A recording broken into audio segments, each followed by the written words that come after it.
Tarix sahifalarida ba'zi ism-shariflar yurakni yozadi. Ulardan biri Abdulla Qodiriy. Jadid maktabida savod chiqargan. Arab, fors, rus tillarini puxta o'rgangan. Hayoti ilmga chanqoqlik va mustaqil fikrga intilishi bilan kechdi. Qodiriy yoshligidan kitobga mehr qo'ydi. Uning hayoti oddiy oilada boshlangan bo'lsa-da, qalbi bilimga tashna edi.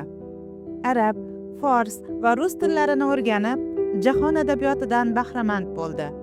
Matbuotda ishladi, tarjima qildi, maqolalar yozdi va nihoyat qalamni qo'liga olib, millat qalbiga yo'l oldi. Abdulla Qodiriy ijodi maqolalar bilan boshlandi, ammo u so'zidan qurol yasadi. Juvonboz, Kalvak Mahsum kabi hajviy asarlari orqali jamiyatda illatlar ustidan kuldi.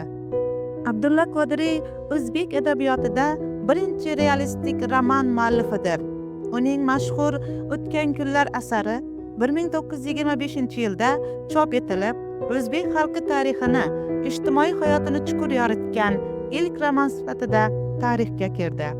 Oradan 3 yil o'tib, Mehrobdan chayon orqali u xalqni ogohlantirdi. Zamonasi zulmatda qolmasligi uchun yozdi. U ijodkor emas, uyg'otuvchi edi. Har bir satrda haqiqat yashiringan edi. Bu esa siyosiy tuzumga yoqmas edi. Uning hikoyalari, maqolalari ham zamonasining ijtimoiy muammolarini yoritib bergan muhim manbalardandir. 1937-yilda Sovet ittifoqida boshlangan qatag'on to'lqini O'zbekistonga ham yetib keldi. Abdulla Qodiriy nohaq ayblovlar bilan hibsga olindi. Unga xalq dushmani degan tamg'a qo'yildi.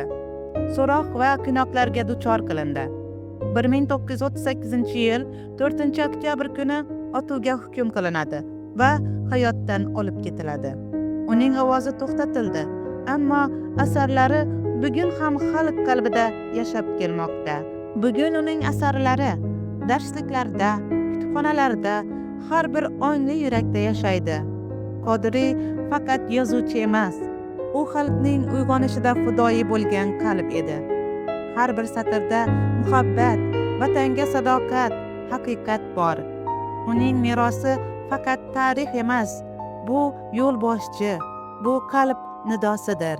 Tarix unutadi, ammo yuraklar unutmaydi. Abdulla Qodiriy so'z orqali millat uyg'otgan simo. U hayotdan ketdi, lekin bizning qalbimizda abadiy yashaydi.